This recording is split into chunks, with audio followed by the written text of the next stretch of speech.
کیا آپ جانتے ہیں کہ نومولود بچے کی زندگی کے پہلے چند ہفتوں میں کی گئی چند چھوٹی چھوٹی عادتیں نہ صرف اسے صحت مند، پرسکون اور کم رونے والا بنا سکتی ہیں، بلکہ اس کی جذباتی نشوونما اور مستقبل کی شخصیت کی مضبوط بنیاد بھی رکھ سکتی ہیں۔ زیادہ تر نئے والدین یہ عام سی غلطیاں کرتے ہیں جن کی وجہ سے بچہ بے چین رہتا ہے، زیادہ روتا ہے، صحیح طرح نہیں سوتا اور والدین بھی پریشان رہتے ہیں۔ اس ویڈیو میں آپ کے ساتھ 13 ایسی ضروری new born care tips share کروں گی جو ہر نئے والدین کو ضرور معلوم ہونی چاہیے، اس لیے ویڈیو آخر تک ضرور دیکھیں کیونکہ ایک بھی ٹپ مس کرنا آپ کے لیے نقصان کا سبب بن سکتا ہے۔ چلیے شروع کرتے ہیں۔ بچے کو صحیح طریقے سے سواڈل کریں۔ نومولود بچوں کا اعصابی نظام ابھی مکمل طور پر نشوونما نہیں پاتا، اسی لیے وہ اچانک اپنے ہاتھ پاؤں ہلاتے ہیں اور اکثر خود ہی چونک کر جاگ جاتے ہیں۔ بچے کو سوتے وقت یا دودھ پلاتے وقت آرام سے سواڈل کریں، اس سے وہ خود کو محفوظ محسوس کرتا ہے، بہتر نیند لیتا ہے اور کم روتا ہے۔ بس خیال رکھیں کہ کپڑا نہ بہت ٹائٹ ہو اور نہ اتنا ڈھیلا کہ بچے کے چہرے پر آ جائے۔ اگر کپڑے سے سواڈل کرنا مشکل لگے تو زپ سواڈل بھی استعمال کیا جا سکتا۔ سب سے پہلے ایک نرم سواڈل بلینکٹ لیں اور اس کا ایک کونا موڑ دیں۔ اب بچے کو اس طرح لٹائیں کہ اس کی گردن اسی موڑے ہوئے حصے کے برابر ہو۔ اب بچے کا ایک ہاتھ جسم کے ساتھ رکھیں اور کمبل کا بایاں حصہ اس ہاتھ کے اوپر سے گزار کر بچے کی کمر کے نیچے اچھی طرح ٹک کر دیں۔ اس کے بعد کمبل کا نچلا حصہ اوپر کی طرف موڑیں تاکہ بچے کے پاؤں آرام سے ڈھکے رہیں۔ خیال رکھیں کہ ٹانگوں کو بہت زیادہ سیدھا یا سختی سے نہ لپیٹیں، بلکہ انہیں ہلکی حرکت کی جگہ ملنی چاہیے۔ بس چند ضروری باتیں ہمیشہ یاد رکھیں۔ سواڈل اتنا ٹائٹ نہ ہو کہ بچے کی سانس لینے میں مشکل ہو یا کولاہوں کی حرکت رک جائے، اور نہ ہی اتنا ڈھیلا ہو کہ کمبل بچے کے چہرے پر آ جائے۔ ڈائپر وقت پر تبدیل کریں۔ نومولود بچے کا ڈائپر تقریباً ہر 2 سے 3 گھنٹے بعد تبدیل کریں، اور اگر پارٹی ہو جائے تو فوراً بدل دیں تاکہ ڈائپر ریش سے بچا جا سکے۔ اگر بچہ ڈائپر بدلتے وقت بہت ہاتھ پاؤں مارتا ہے تو اس کے ہاتھ ہلکے سے ونسی میں لپیٹ دیں تاکہ وہ خود کو محفوظ محسوس کرے۔ ایک اور آسان ٹپ، گندا ڈائپر کھولنے سے پہلے نیچے صاف ڈائپر رکھ دیں۔ اگر بچہ پیشاب کر دے تو صفائی بہت آسان ہو جائے گی۔ اگر کبھی بلو آؤٹ ہو جائے تو گھبرائیں نہیں۔ بیبی ونیسی کو سر سے نکالنے کے بجائے نیچے کی طرف اتاریں، کیونکہ اسی مقصد کے لیے اس کے کندھوں پر خاص فولڈ دیے جاتے ہیں۔ بس دونوں کندھوں کو آہستہ سے کھولیں، پھر انیسی کو بچے کے کندھوں سے نیچے کی طرف کھینچتے ہوئے جسم اور ٹانگوں سے نکال دیں۔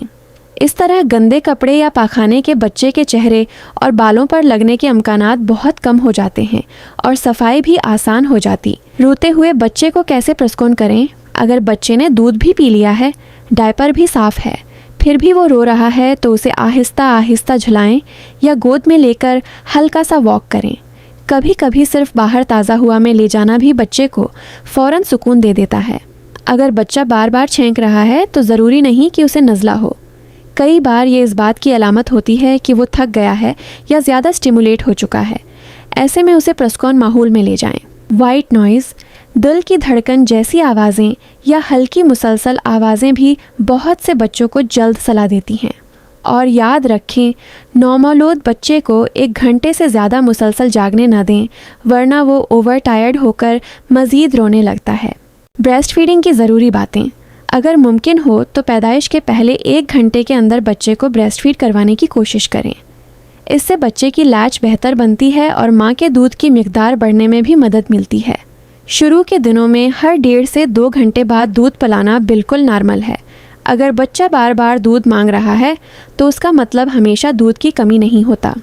کئی بار وہ صرف کمفرٹ اور ماں کی قربت چاہتا ہے، جو اس کی فطری ضرورت ہے۔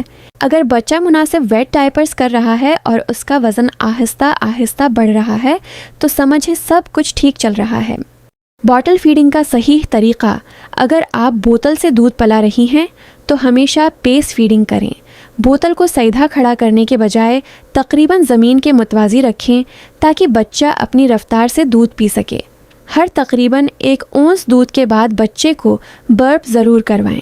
اگر بچے کو ریفلکس یا دودھ واپس آنے کا مسئلہ ہو تو دودھ پلانے کے بعد کم از کم 30 منٹ تک اسے سیدھا گود میں رکھیں۔ نہلانے کا صحیح طریقہ: جب تک بچے کی ناف کا خشک حصہ خود سے نہ گر جائے اسے پانی میں نہ بٹھائیں، صرف نیم گرم پانی سے سپونگ باتھ دیں۔ ناف گرنے کے بعد باقاعدہ غسل شروع کریں۔ نہلاتے وقت بچے کے پیٹ پر گرم کپڑا رکھیں تاکہ اسے ٹھنڈ محسوس نہ ہو۔ گردن کی تہیں اور کانوں کے پیچھے اچھی طرح صاف کرنا نہ بھولیں کیونکہ وہاں دودھ اور پسینہ جمع ہو جاتا ہے۔ سر دھوتے وقت کبھی بھی پانی براہ راست بچے کے سر پر نہ ڈالیں۔ اپنے ہاتھ کی ہتھیلی میں نیم گرم پانی لیں اور آہستہ آہستہ بچے کے سر پر بہائیں تاکہ پانی اچانک اس کے چہرے، آنکھوں یا ناک میں نہ جائے۔ نرمی سے سر کی صفائی کریں اور پھر نرم تولیے سے خشک کر دیں۔ اسی طرح نہلاتے وقت بچے کے چہرے پر بھی براہ راست پانی نہ ڈالیں۔ نرم، گیلے کپڑے سے چہرہ صاف کرنا زیادہ محفوظ اور آرام دہ رہتا ہے۔ آنکھوں کی صفائی: اگر بچے کی آنکھوں میں ہلکی میل یا پانی آ رہا ہو تو نیم گرم پانی میں بھیگا ہوا صاف کپڑا استعمال کر کے دن میں چند بار نرمی سے صاف کریں۔ اگر آنکھ سرخ ہو جائے، سوج جائے یا پیپ آنے لگے تو فوراً ڈاکٹر سے رجوع کریں۔ بیبی مساج: نہلانے کے بعد بچے کو نرم تولیے پر لٹا کر ہلکی مالش کریں۔ اس سے بچے کو سکون ملتا ہے، ماں باپ سے تعلق مضبوط ہوتا ہے، کولک کم ہو سکتی ہے اور نیند بھی بہتر آتی ہے۔ بچے کو کپڑے کیسے پہنائیں؟ انیسی پہنانے سے پہلے اس کا گلا دونوں ہاتھوں سے کھولیں، آہستگی سے بچے کے چہرے پر سے گزاریں، پھر ایک ایک ہاتھ آستین میں ڈالیں۔ آرام سے اور نرمی کے ساتھ کپڑے پہنائیں تاکہ بچہ پریشان نہ ہو۔ کار سیٹ سیفٹی ڈور: ہمیشہ ریئر فیسنگ کار سیٹ استعمال کریں۔ ہارنس کی پٹیاں بچے کے کندھوں کے برابر یا ان سے تھوڑی نیچے ہونی چاہیے، جبکہ چیسٹ کلپ بغلوں کی سطح پر ہونا چاہیے۔ موٹے کپڑے یا کمبل ہارنس کے نیچے نہ رکھیں۔ پہلے بیلٹ لگائیں، پھر اوپر سے کمبل اوڑھائیں۔ محفوظ نیند کم از کم پہلے 6 ماہ تک بچے کو اپنے ہی کمرے میں سلائیں، لیکن الگ بسینیت یا کرب میں۔ یہ طریقہ SIDS کے خطرے کو کم کرنے میں مدد دیتا ہے اور رات کے وقت دودھ پلانا بھی آسان بناتا ہے۔ بچے کو زیادہ گود لینے سے وہ خراب نہیں ہوتا۔ سب سے اہم بات: نومولود بچے کو زیادہ گود لینے سے وہ بگڑتا نہیں۔ اسے گلے لگانا، پیار کرنا، اس سے بات کرنا اور اس کی ضرورت پر فوراً توجہ دینا اس کی جذباتی، ذہنی اور جسمانی نشو و نما کے لیے بہت ضروری ہے۔ آپ کا پیار ہی اس کی زندگی کی پہلی اور سب سے مضبوط بنیاد بنتا ہے۔ بچے کے ارد گرد کا ماحول پرسکون رکھیں۔ بہت سے لوگوں کا خیال ہوتا ہے کہ نومولود بچہ ابھی آوازیں صحیح طرح نہیں سن سکتا، لیکن حقیقت یہ ہے کہ پیدائش کے بعد سے ہی بچے سن سکتے ہیں اور اپنے ارد گرد کے ماحول سے متاثر ہوتے ہیں۔ اگرچہ کچھ بچے ہلکی پس منظر کی آوازوں میں بھی سو جاتے ہیں، لیکن گہری اور پرسکون نیند کے لیے بہتر ہے کہ کمرے کا ماحول زیادہ شور سے پاک، مدھم روشنی والا اور آرام دہ ہو۔ اگر آپ کو یہ معلومات اور یہ تمام ٹپس مفید لگیں تو ویڈیو کو لائک ضرور کریں، شیئر کریں تاکہ ہر نئی ماں تک یہ ضروری معلومات پہنچ سکیں، اور ہمارے چینل کو سبسکرائب کرنا نہ بھولیں۔ یہاں آپ کو ماں اور بچے کی صحت، پرورش اور روزمرہ نگہداشت سے متعلق ایسی ہی آسان، مفید اور قابل اعتماد معلومات باقاعدگی سے ملتی رہیں گی۔ ملتے ہیں اگلی ویڈیو میں۔ اللہ حافظ۔